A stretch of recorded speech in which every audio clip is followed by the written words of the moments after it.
नमस्कार दोस्तों, आपके अपने YouTube चैनल पर स्वागत है। अजमेर से मैं शैलेंद्र सिंह रावत आज आपके सामने जो टॉपिक लेकर आ गया हूँ वह टॉपिक है जालोर का दुर्ग। हाँ दोस्तों, आज की इस वीडियो में हम पढ़ने जा रहे हैं जालोर का दुर्ग। अगर आप RS भर्ती परीक्षा की तैयारी कर रहे हो, अगर आप पटवार भर्ती परीक्षा की तैयारी कर रहे हो, राजस्थान पुलिस पटवार भर्ती परीक्षा फर्स्ट ग्रेड सेकंड ग्रेड की अगर आप तैयारी कर रहे हो तो इस वीडियो को अवश्य देखें।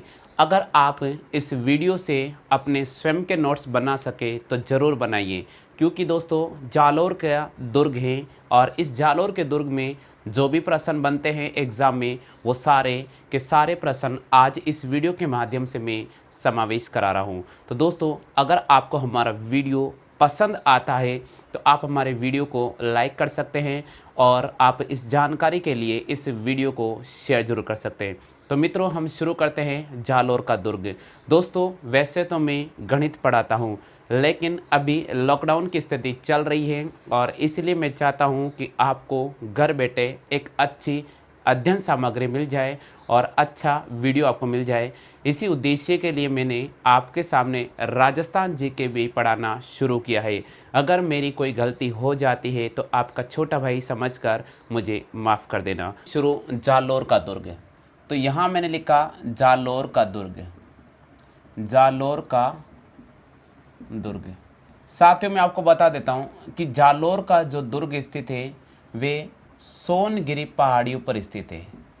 तो कई बार पहाड़ी का नाम आता है सोनगिरी पहाड़ी पर स्थित है, या दूसरा इसका जो नाम है वो है कनकाचल पहाड़ी, कनकाचल पहाड़ी।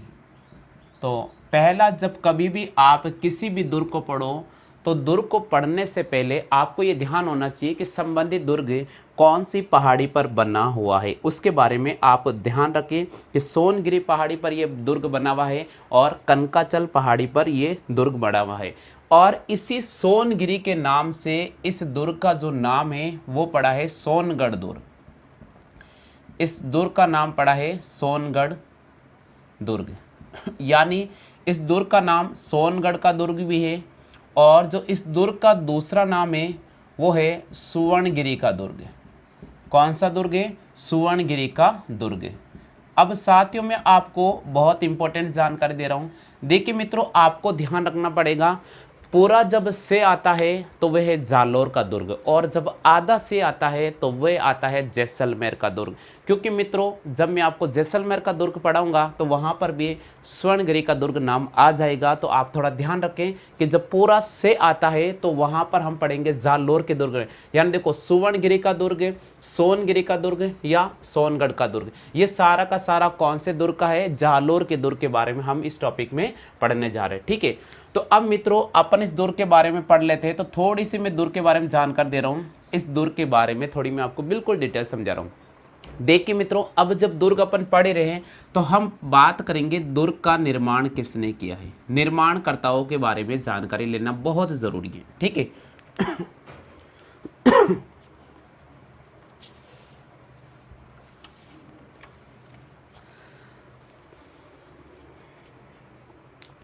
देखो साथियों, अगर अपन निर्माणकर्ता की बात करें तो इसमें निर्माणकर्ता में दो महत्वपूर्ण जो शब्द आते हैं वो कौन कौन से आते हैं। सबसे पहले कि ऐसा माना जाता है कि 10वीं शताब्दी में, ऐसा माना जाता है कि 10वीं शताब्दी में धारावर्ष ने, 10वीं शताब्दी में धारावर्ष ने इस दुर्ग का निर्माण करवाया था। 10वीं शताब्दी में धारावर्ष ने इस दुर्ग का निर्माण करवाया था, इस दुर्ग का निर्माण करवाया था। ये बहुत इंपॉर्टेंट है, यानी 10वीं शताब्दी में धारावर्ष ने इस दुर्ग का निर्माण करवाया था। हो गया। अब मैं आपको एक और जानकारी बताऊं। ये तो थी कि अगर इसके निर्माण को बारे में जानकारी कोई प्रश्न आता है तो हम ये भी बोल सकते हैं कि 10वीं शताब्दी में धारावर्ष ने इसका निर्माण कराया था। लेकिन एक हमारे इतिहासकार है दशरथ शर्मा, डॉक्टर दशरथ शर्मा, डॉक्टर दशरथ शर्मा, और डॉक्टर दशरथ शर्मा का जो लेख पढ़ते हम, उनके अनुसार उन्होंने बताया था कि नागभट्ट प्रथम के द्वारा, नागभट्ट प्रथम के द्वारा, नागभट्ट प्रथम के द्वारा इस दुर्ग का निर्माण करवाया था। नागभट्ट प्रथम के द्वारा इस दुर्ग का निर्माण करवाया गया था। नागभट्ट प्रथम के द्वारा इस दुर्ग का निर्माण करवाया गया था। ये जानकारी आपको याद रखना बहुत ज़रूरी है। यानी अगर अपन निर्माणकर्ताओं के बारे में बात करें, निर्माणकर्ताओं के बारे में जानकारी जुटाते हैं, तो हमें दो महत्वपूर्ण जानकारी सामने आती है। सबसे पहले 10वीं शताब्दी में धारावर्ष, राजा भोज के वंशज थे धारावर्ष, उन्होंने इसका निर्माण कराया था। और वही डॉक्टर दशरथ शर्मा के अनुसार अगर उनकी जानकारी को हम पढ़ते हैं तो वहाँ नजर आता है कि नागभट्ट प्रथम के द्वारा इस दुर्ग का निर्माण करवाया गया था। ठीक है, अब मित्रों मैं आपको बता देता हूँ कि जालोर का दुर्ग जो हम पढ़ रहे हैं, तो जालोर का दुर्ग सोनगिरी की पहाड़ियों पर स्थित है और दूसरी पहाड़ी का नाम है वो है कनकाचल पहाड़ी पर स्थित है। और इस जालोर के दुर्ग का उपनाम है, सोनगढ़ का दुर्ग भी इसे कहते हैं और सुवर्णगिरी का दुर्ग कहते हैं। ये इसके उपनाम है साथियों, ये इसके उपनाम है।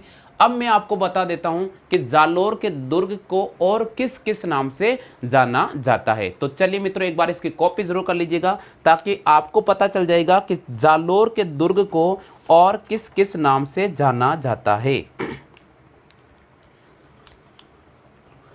देखिए दोस्तों, इसके जो उपनाम की बात करते हैं अपन, और इसके कौन कौन से उपनाम है। सबसे पहला आता है जाबालीपुर दुर्ग। जाबालीपुर दुर्ग, देखिए जाबालीपुर दुर्ग भी कह सकते हैं इसको, या जाबलीपुर दुर्ग भी कह सकते हैं। ये लिख रहा हूं मैं, जो जो लिखा हुआ है जानकारी, जैसी जैसी जानकारी मुझे मिली है वो बिल्कुल जानकारी आपको उपलब्ध करा रहा हूं। जाबालीपुर दुर्ग भी कहते हैं और जाबलीपुर दुर्ग भी कहते हैं। दूसरा जो इसका उपनाम आता है वह आता है जालंधर दुर्ग। जालंधर दुर्ग, इसका जो दूसरा नाम आता है वह आता है जालंधर दुर्ग। तो एक उपनाम तो अपने पास में आ गया जाबालीपुर दुर्ग या जाबलीपुर दुर्ग, और जो दूसरा उपनाम आ गया वह आ गया अपने पास जालंधर दुर्ग। कौन सा दुर्ग आ गया? जालंधर दुर्ग।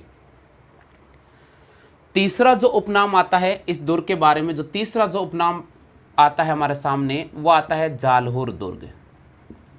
जालौर दुर्ग, ठीक है। तो ये तीन दुर्गों के बारे में आपको, सॉरी, ये तीन उपनाम भी आपको जानकारी रखनी पड़ेगी। हम जालौर के दुर्ग के बारे में हम अध्ययन शुरू कर रहे हैं और जालौर के दुर्ग के बारे में इस वीडियो में हम पूरी जानकारी आपको लेकर आ गए। जालौर का दुर्ग ये सोनगिरी और कनकाचल पहाड़ी पर स्थित है और इसके जो उपनाम है सोनगढ़ का दुर्ग भी कहते हैं या अपन सुवर्णगिरी का दुर्ग भी कहते हैं। आप इसका विशेष कर ध्यान रखें। दूसरी बहुत ही महत्वपूर्ण बात है कि जालौर के दुर्ग को हम जाबलीपुर का दुर्ग भी कहते हैं या जाबलीपुर दुर्ग भी कहते हैं या जालंधर का दुर्ग भी कहते हैं या फिर जालौर दुर्ग भी कहते हैं। इसके निर्माणकर्ताओं के बारे में अगर अपन जानकारी जुटाते हैं तो 10वीं शताब्दी में धारावर्ष ने इसका निर्माण कराया था। लेकिन अगर अपन इतिहासकार डॉक्टर दशरथ शर्मा के इतिहास को अगर पढ़ते हैं तो वहां पर ये जानकारी मिलती है कि नागभट्ट प्रथम के द्वारा इस दुर्ग का निर्माण करवाया गया था। आ गया सभी को?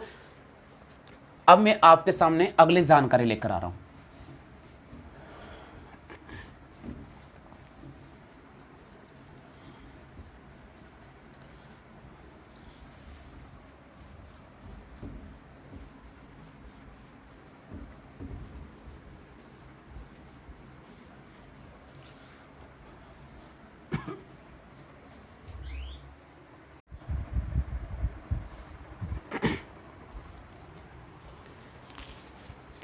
देखो दोस्तों, अपने पास जो और महत्वपूर्ण जानकारी आती है, अब अपन पढ़ रहे हैं जालौर का दुर्ग, और जालौर के दुर्ग में जो महत्वपूर्ण जानकारी वो बिल्कुल सब कुछ मैं आपको क्लियर करा रहा हूँ।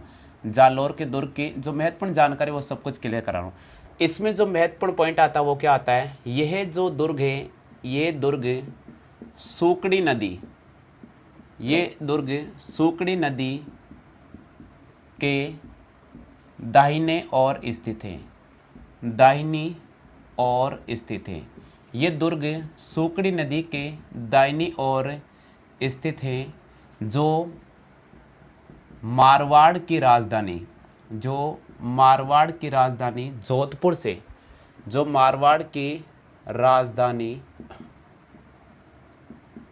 जोधपुर से दक्षिण दिशा में, जोधपुर से दक्षिण दिशा में 75 मील दूर है, 75 मील दूर है।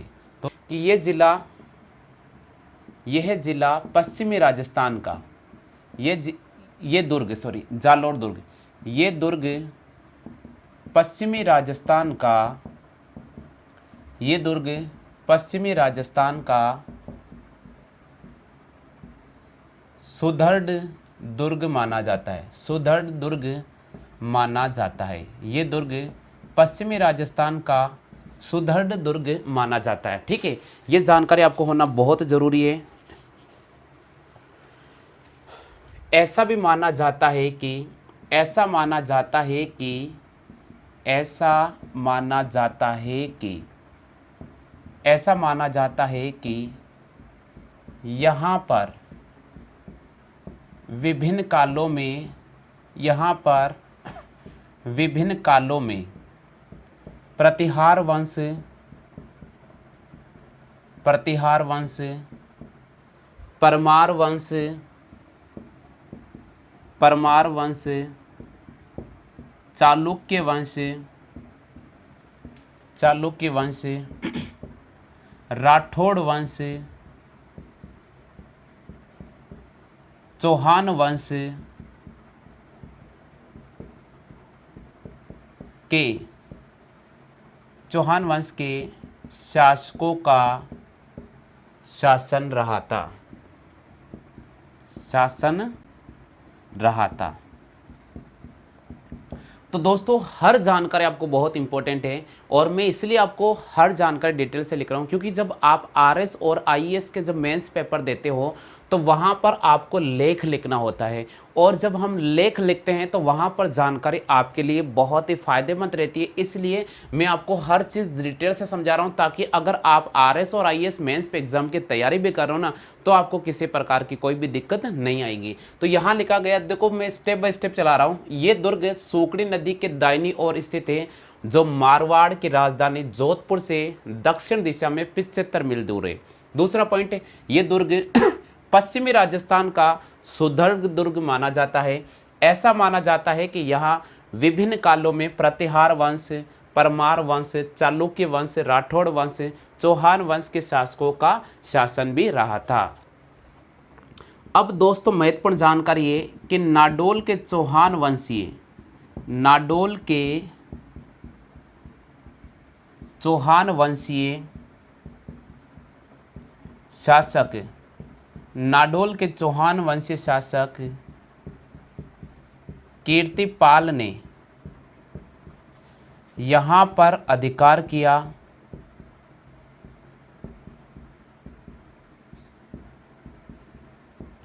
और परमार वंश का, और परमार वंश का शासन समाप्त किया, और परमार वंश का शासन समाप्त किया। आगे समझ में, एक बार इस सब की कॉपी कर लीजिएगा, ये बहुत ही महत्वपूर्ण जानकारी आपके लिए है। और जब भी आप अगर कोई भी मेंस पेपर देने जाते हो तो ये जानकारी आपके पास होना बहुत ज़रूरी है। सबसे पहले हम जालोर के दुर्ग के बारे में बहुत ही महत्वपूर्ण जानकारी आपको जुटा कर लिखा रहे हैं। जालोर दुर्ग ये बताता है, जालोर दुर्ग के बारे में जो महत्वपूर्ण जानकारी वो क्या है, ये दुर्ग सूखड़ी नदी के दाहिनी ओर स्थित है, जो मारवाड़ की राजधानी जोधपुर से दक्षिण दिशा में 75 मील दूर माना जाता है। ये दुर्ग पश्चिमी राजस्थान का सुदृढ़ दुर्गों में से गिना जाना जाता है, माना जाता है। ऐसा माना जाता है कि यहाँ पर विभिन्न कालों में प्रतिहार वंश, परमार वंश, चालुक्य वंश, राठौड़ वंश, चौहान वंश के शासकों का शासन रहा था। नाडोल के चौहान वंशीय शासक कीर्तिपाल ने यहाँ पर अपना अधिकार किया और परमार वंश का शासन समाप्त कर दिया था। अब और महत्वपूर्ण जानकारी कौन कौन सी वो भी मैं लिख रहा हूँ। सुंधा पर्वत शिलालेख, सुंधा पर्वत शिलालेख विक्रम संवत 1319 के अनुसार, विक्रम संवत 1319 के अनुसार, सुंधा पर्वत शिलालेख विक्रम संवत 1319 के अनुसार कीर्तिपाल को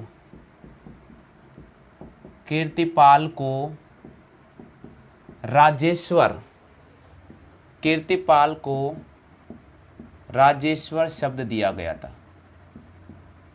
राजेश्वर शब्द दिया गया था।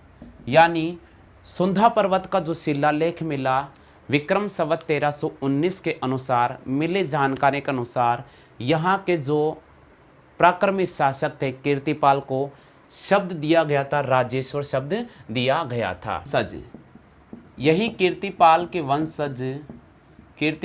वंशज आगे चलकर सोनगरा चौहान वंश कहलाए। सोनगरा चौहान वंश के नाम से प्रसिद्ध हुए। देखिए सुंधा पर्वत था, उसका जो शिलालेख मिला था 1319 के अनुसार, उस शिलालेख से हमें जानकारी मिलती है कि यहाँ के जो वीर पराक्रमी प्रतापी शासक थे कीर्तिपाल, उनके लिए राजेश्वर शब्द का इस्तेमाल किया गया था और उन्हीं कीर्तिपाल के वंशज आगे चलकर सोनगरा चौहान वंश के नाम से प्रसिद्ध हुए थे। पर्वत का शिलालेख था, सुंधा पर्वत के शिलालेख में नाडोल के शासक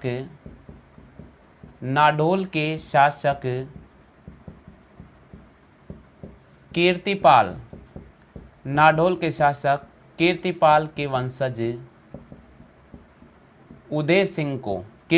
वंशज उदय सिंह को वीर पराक्रमी शासक बताया गया था। बिल्कुल, सुंधा पर्वत के जो शिलालेख में नाडोल के शासक कीर्तिपाल के वंशज उदय सिंह को वीर पराक्रमी शासक भी जालोर का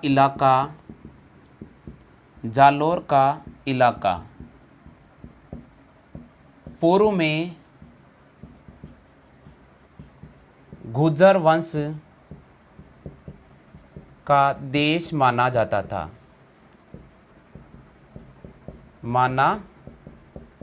था। ये जो जालोर का जो इलाका है पूर्व में गुर्जर वंश का देश माना जाता था।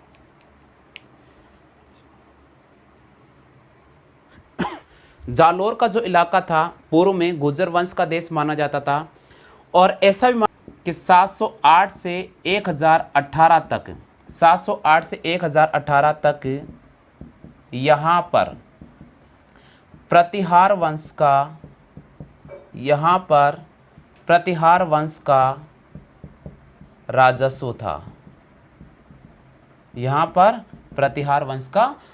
था। तो दोस्तों मैंने सारी जानकारी आपके सामने लिख दी है। ये जानकारी आरएस का जो मेन पेपर होता है उसके लिए काफ़ी महत्वपूर्ण रहती है। यहाँ पर मैंने लिखा कि सुंधा पर्वत शिलालेख विक्रम संवत 1319 के अनुसार कीर्तिपाल को राजेश्वर शब्द दिया गया था। कीर्तिपाल के वंशज आगे चलकर सोनगरा चौहान के नाम से प्रसिद्ध हुए।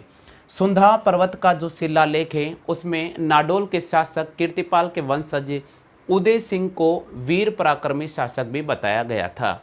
जालोर का इलाका पहले गुर्जर वंश का देश का एक भाग या हिस्सा माना जाता था। 708 से 1018 तक यहाँ पर प्रतिहार वंश का शासन भी बहुत अधिक वर्चस्व में रहा था। प्रतिहार वंश के शासनकाल में राजा नरेश वत्सराज के शासन में ईस्वी में जैन आचार्य उद्बोधन सूरी ने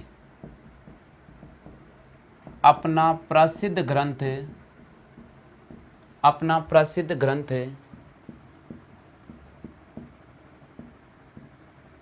कुवलयमाला की रचना भी की।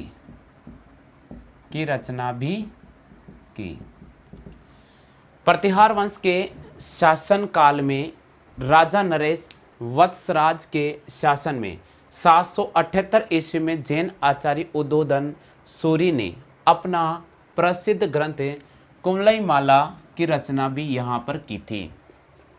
दशरथ के अनुसार प्रसिद्ध इतिहासकार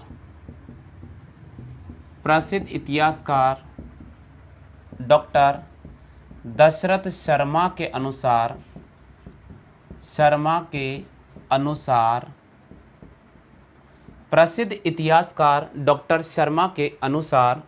नागभट्ट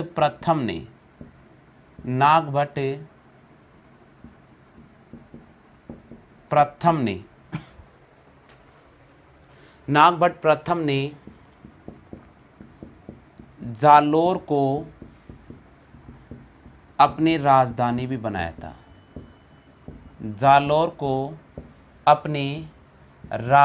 भी बनाया था। बिल्कुल, प्रसिद्ध इतिहासकार डॉक्टर दशरथ शर्मा के अनुसार नागभट्ट प्रथम ने जालोर को अपनी राजधानी भी बनाया था। गौरीशंकर शर्मा के अनुसार, डॉक्टर गौरीशंकर ओझा के अनुसार परमारों को जालोर का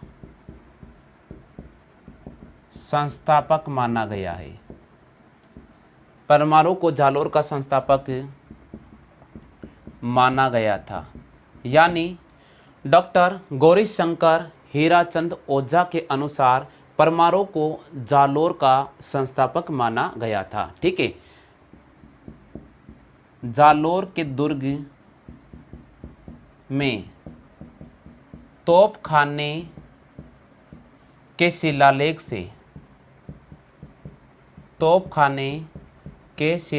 से राजा विसलदेव जालोर के दुर्ग में तोपखाने के शिलालेख से राजा विसलदेव का शिलालेख मिला था और उस शिलालेख से ये जानकारी मिलती है कि यहाँ पर एक संस्कृत पाठशाला का निर्माण भी कराया गया था।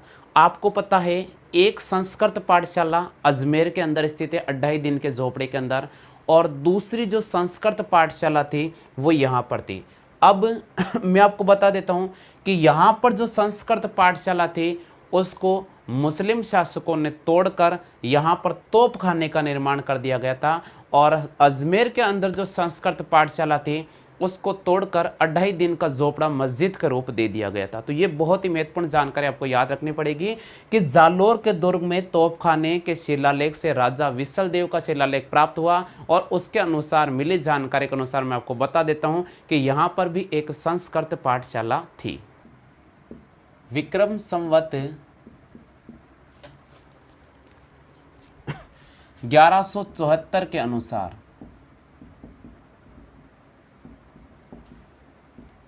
विसलदेव की रानी मेलर देवी के अनुसार मेलर देवी ने सिंधेश्वर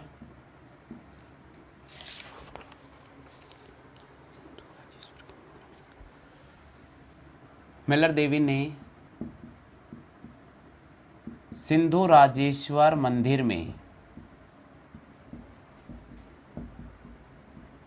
कलश चढ़ाया था।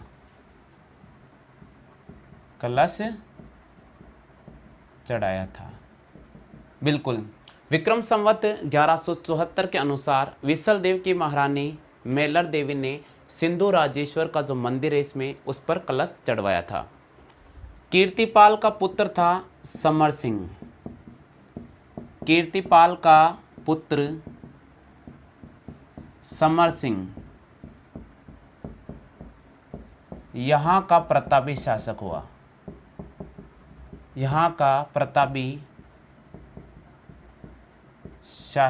था।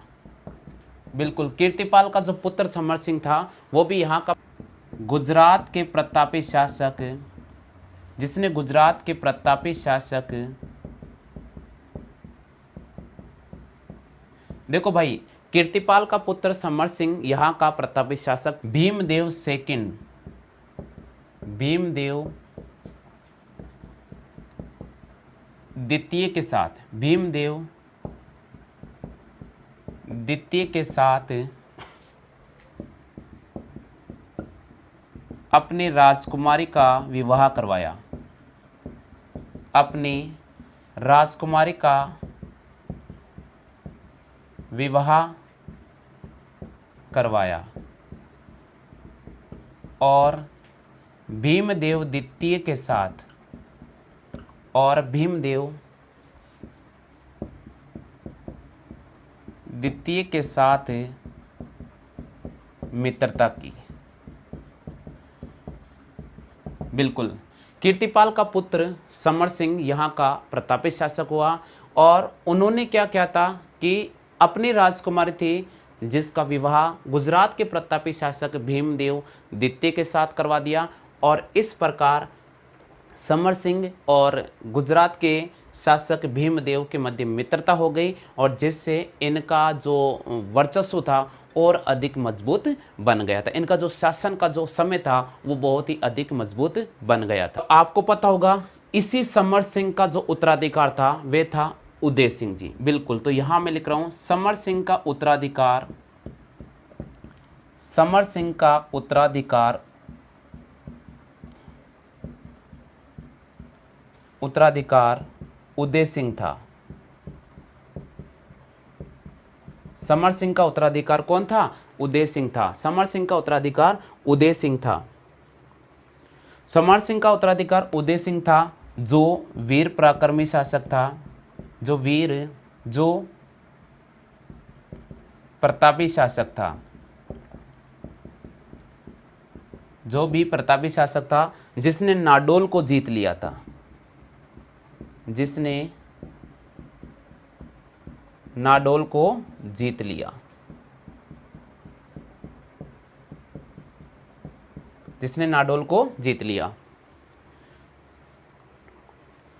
और साथ में मंडोर को भी जीत लिया, और मंडोर को भी जीत लिया। ठीक है, तो दोस्तों मैं आपको बता रहा हूं कि हम जालोर का दुर्ग रेगुलर पढ़ रहे हैं, और जालोर के दुर्ग के बारे में जो आपको जानकारी जुटा रहा हूं बहुत ही महत्वपूर्ण है, क्योंकि अगर आप आरएस भर्ती परीक्षा का मेन पेपर देने जाते हैं और वहां अगर आपको टिप्पणी लिखने को आता है तो ये जानकारी आपके लिए काफ़ी महत्वपूर्ण रहेगी। तो दोस्तों जालोर का दुर्ग विक्रम संवत 1174 के अनुसार विसल देव की महारानी मेलर देवी ने सिंधुश्वरू, यहाँ सिंधु राज्येश्वर का एक मंदिर है जिस पर कलश चढ़वाया था। कीर्तिपाल का पुत्र समर सिंह भी यहाँ का वीर पराक्रमी शासक हुआ था, और उन्होंने क्या किया था, कीर्तिपाल के जो पुत्र थे समर सिंह यहाँ का वीर प्रतापी शासक था उसने क्या किया, जिसने क्या किया, गुजरात के प्रतापी शासक थे नागभट्ट द्वितीय के साथ अपनी राजकुमारी का विवाह करवा दिया और उसमें मित्रता स्थापित कर ली। समर सिंह का उत्तराधिकार था उदय सिंह जी, और उदय सिंह जो यहाँ का वीर प्रतापी शासक हुआ था, और इसने नाडोल और मंडोर को जीत लिया, इसने नाडोर और मंडोर को भी जीत लिया। शासनकाल में इल्तुतमिश ने यहाँ आक्रमण किया था। उदय सिंह के शासनकाल में, उदय सिंह के शासनकाल में इल्तुतमिश ने आक्रमण किया, इल्तुतमिश ने आक्रमण किया। अब दोस्तों मैं इसके बारे में जानकर दूं, जब उदय सिंह का यहाँ पर शासनकाल था तो दिल्ली के सुल्तान इल्तुतमिश, गुलाम वंश के जो थे इल्तुतमिश, उन्होंने यहाँ पर आक्रमण किया, लेकिन उदय सिंह इतना पराक्रमी शासक था कि इल्तुतमिश की कुछ भी नहीं चली और काफ़ी समय तक वो डेरा जमाए रहा और उसे विफलता हाथ हुई, और विफलता हाथ होने के बाद इल्तुतमिश को वापस लौटना पड़ा था। तो जब इल्तुतमिश को वापस लौटना पड़ा था उस समय इल्तुतमिश और उदय सिंह के मध्य एक संधि हुई थी, और उस संधि के तहत उदय सिंह ने इल्तुतमिश को 100 घोड़े, 100 तो ऊंट दिए थे, 100 ऊंट दिए थे और साथ में 200 घोड़े दिए थे।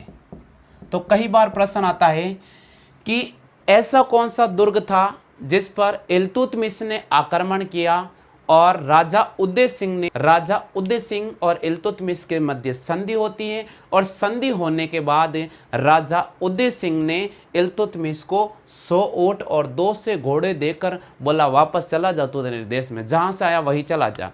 इस प्रकार इल्तुतमिश को छोड़ दिया गया और इल्तुतमिश वापस चला गया। लेकिन 5 साल बाद में, लगभग 5 साल बाद में इल्तुतमिश ने वापस इस पर आक्रमण करने की अपनी इच्छा जताई। लेकिन इस बात को बाद में जब राजा उदय सिंह को पता चलता है कि इल्तुतमिश वापस यहाँ पर आक्रमण करने वाला है, तो उदय सिंह ने अपने दोस्त बस इस पर अपना आक्रमण करने का वर्चस्व बनाया। यानी उदय सिंह ने इल्तुतमिश को यहाँ से भगा दिया, 100 ऊंट और 2 से घोड़े देकर भगा दिया। लेकिन 5 साल बाद में 5 साल बाद में इल्तुतमिश ने 5 साल बाद में इल्तुतमिश ने वापस आक्रमण करने का इरादा बनाया। वापस आक्रमण करने का इरादा बनाया। इल्तुतमिश ने वापस आक्रमण करने का इरादा बनाया। तो उस समय राजा उदय सिंह आक्रमण करने का इरादा बनाया। तो उदय सिंह और गुजरात के शासक उदय सिंह और गुजरात के शासक वाघेला, उदय सिंह और गुजरात के शासक वाघेला ने मिलकर इल्तुतमिश के मुकाबले की एक रणनीति बना ली। बोले आने दो उसे, और उदय सिंह और वाघेला शासक दोनों आपस में मिल गए थे और बोला कि आज तो आने दो इल्तुतमिश को। जब ये जानकारी इल्तुतमिश के पास जाती है तो वो बिना युद्ध करे हुए ही वापस उल्टे पांव चला जाता है। उसे पता चल गया कि उदय सिंह और वाघेला शासक वीर पराक्रमी शासक हैं, और जब इन दोनों की सेना मिल गई है तो इल्तुतमिश को पता चला कि भाई अपन के हार निश्चित है। इसलिए इल्तुतमिश बिना युद्ध लड़े ही, बिना युद्ध करे ही वापस अपने इरादे को वापस ले लेता है और वापस अपनी सेना को हटा लेता है और पुनः दिल्ली लौट जाता है। सबसे पहला आता है, आगे अपन पढ़ते हैं, अलाउद्दीन का आक्रमण। बिल्कुल, जब अलाउद्दीन खिलजी ने यहाँ पर आक्रमण किया था, तो अलाउद्दीन खिलजी ने यहाँ पर आक्रमण क्यों किया था इसके बारे में आपको बता देता हूँ। सबसे पहले अलाउद्दीन खिलजी ने रणथंबोर को जीत लिया था।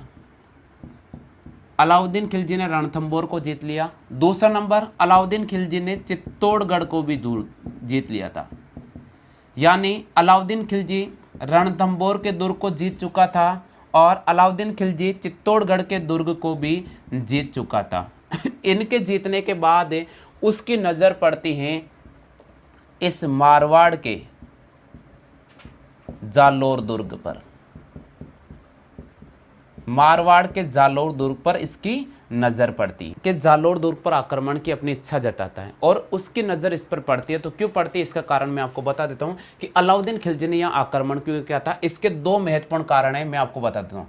सबसे पहले 1298 में जब अलाउद्दीन खिलजी ने 1298 में जब अलाउद्दीन खिलजी ने गुजरात वे सोमनाथ के मंदिर को ध्वस्त करने के लिए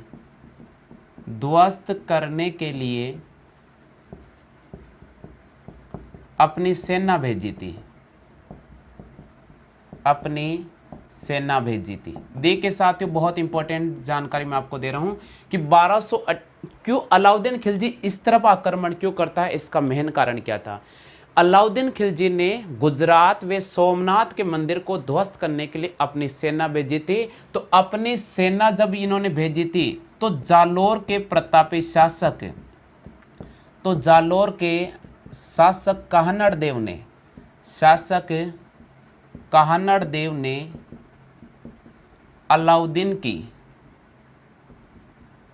की सेना को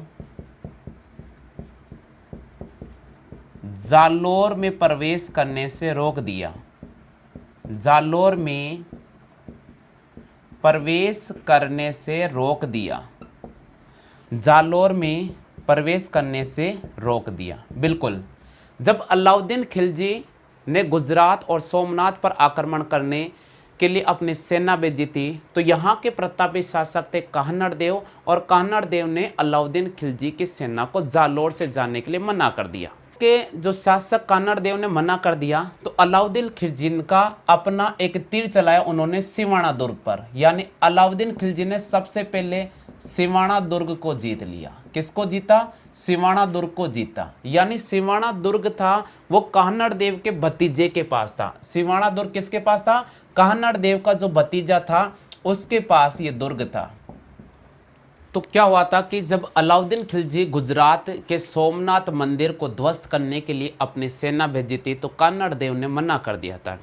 तो कानड़ देव के मना करने पर अलाउद्दीन खिलजी उससे आक्रांतित हो गया, उससे नाराज हो गया, और ये मुकाबला जब उसकी सेना को रोक दिया तो उसके मध्य एक चिढ़ बैठ गई थी। बोले यार मुझे कुछ भी करना होगा, जालोर के दुर्ग पर आक्रमण करना पड़ेगा।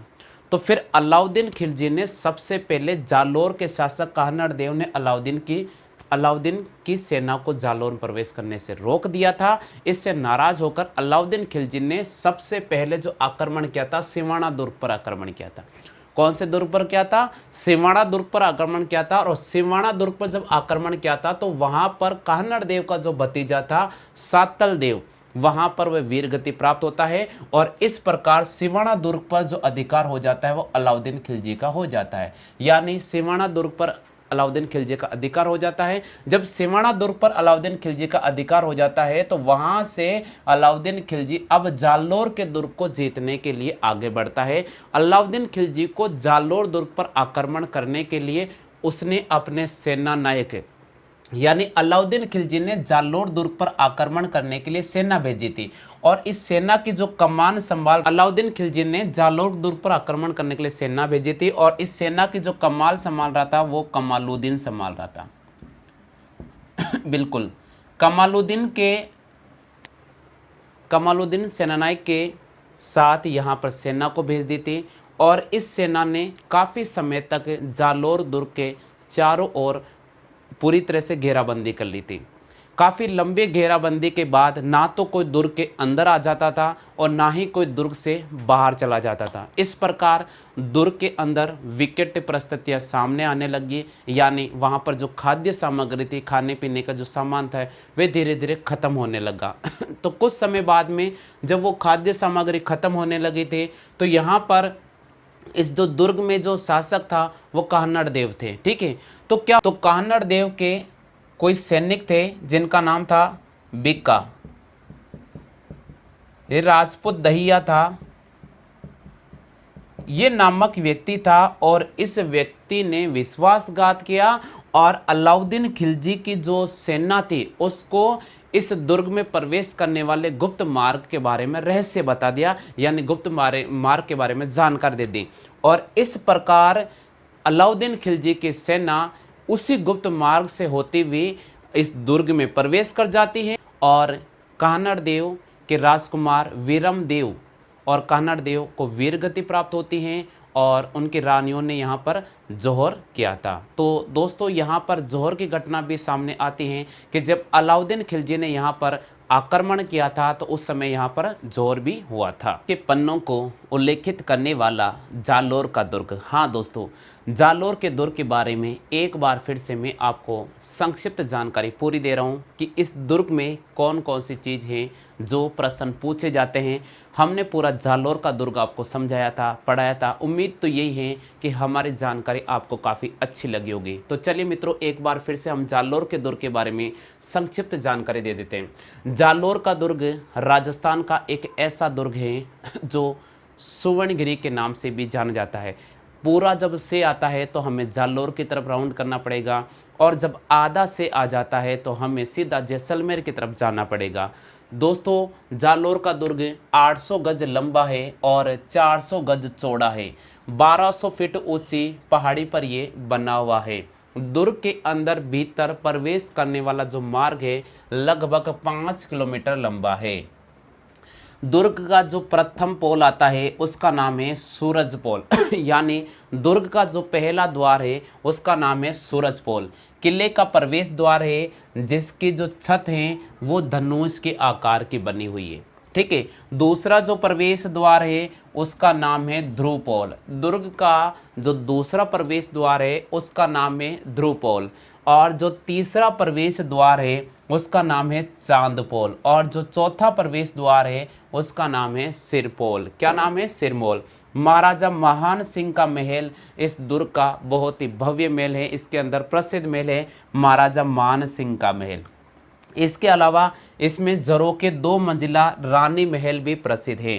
प्राचीन जैन मंदिर यहाँ पर स्थित है। चामुंडा माता का मंदिर यहाँ पर स्थित है। जोग माया का मंदिर यहाँ पर स्थित है। दहियों की पोहल यहाँ पर स्थित है।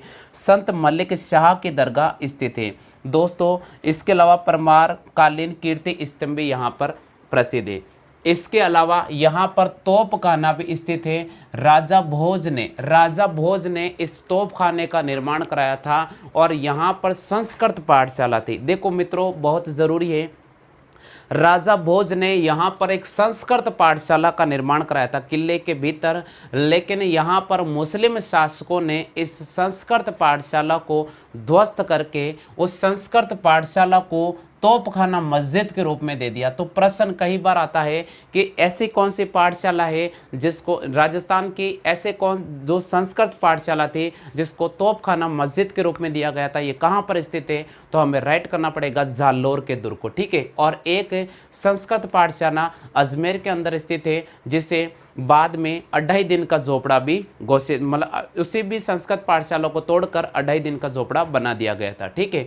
अब दोस्तों इसके दुर्ग के अंदर जाबाली कुंड स्थित है और इसी प्रकार सोनबाव नामक बावड़िया स्थित है। तो दोस्तों आज की ये जानकारी आपको ये कैसी लगी है इसके बारे में आप कमेंट कर सकते हैं। हमारा वीडियो अगर आपको अच्छा लगा है तो वीडियो को लाइक करें, वीडियो को शेयर करें और इस चैनल को ज़्यादा से ज़्यादा आप सब्सक्राइब करा सकते हैं, तो वीडियो को आप ज़रूर शेयर कर सकते हैं। तो चलिए मित्रों, आज मैंने आपको जालोर के दुर्ग के बारे में जानकारी पढ़ाई है।